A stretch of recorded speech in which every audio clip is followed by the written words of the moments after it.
The Cheddar Gateway brings you into a world of cheeses that go way beyond mild, medium, or sharp. Cheddaring is a technical way of making cheese, but there are dozens of cheddar-like cheeses that aren't made using the cheddaring technique.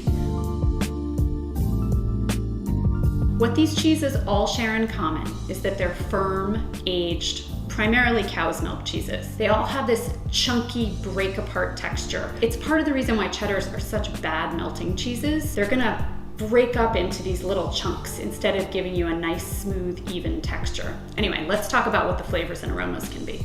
The flavor and aroma possibilities in the Cheddar Gateway are dominated by three main groups: lactic or dairy flavors and smells. That's particularly true for the milder examples. There are also lots of fruity notes. Think about things that make your mouth water the way a sharp cheddar would. In particular, pickled or fermented fruit, citrus fruits, and then there are lots and lots of vegetal aromas and flavors. Unlike the brie types, these are more bitter or spicy greens, things like broccoli rabe, horseradish, or dandelion.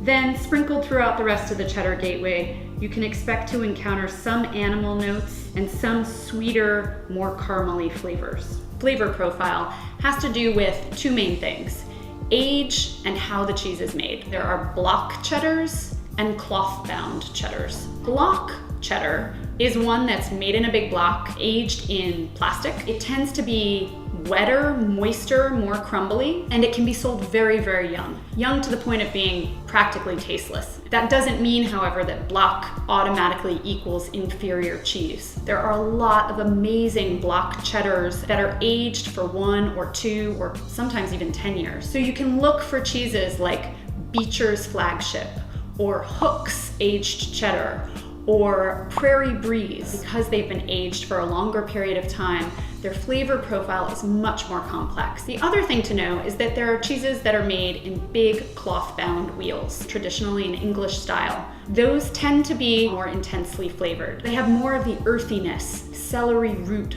horseradish, even some kind of like wet soil or wet dirt kinds of aromas. You can tell a cloth-bound cheddar really easily just by looking at the outside of the cheese. All right, so let's talk about what is the possible flavor spectrum and what kinds of cheeses are gonna have what kinds of flavors. The common way to describe the flavors of cheddar are mild, medium, and sharp. For me, approachable flavors aren't mild or bland. They're like pure, clean milk. Those milky flavors start to intensify, getting more tart, like sour cream. Then in the mid-range of the Cheddar Gateway, there's a very particular flavor profile that I'm seeing a lot more in block cheddars. It's a sweet flavor. It's like buttered toast.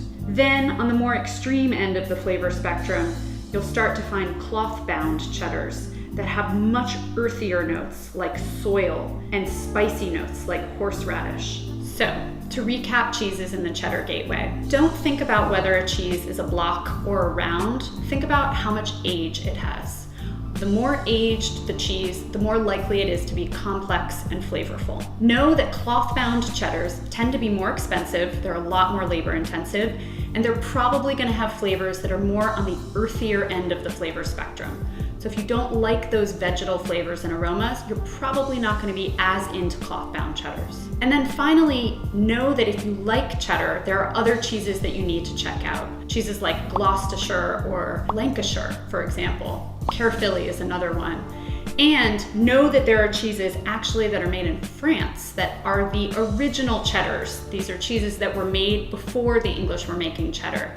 Cheeses that you should look for are Cantal or Laguiole or Salers. These tend to be more intensely flavored, earthier, a little bit sour, and really unusual and special. And then finally, about sharp. Sharp just means how acidic the cheddar is. Something that's really high in acid is going to be really mouth-watery. It can even feel like it's burning your tongue a little bit. So think about the balance of flavor and not just how aggressive the flavor is. That's what you need to know about the cheddar types.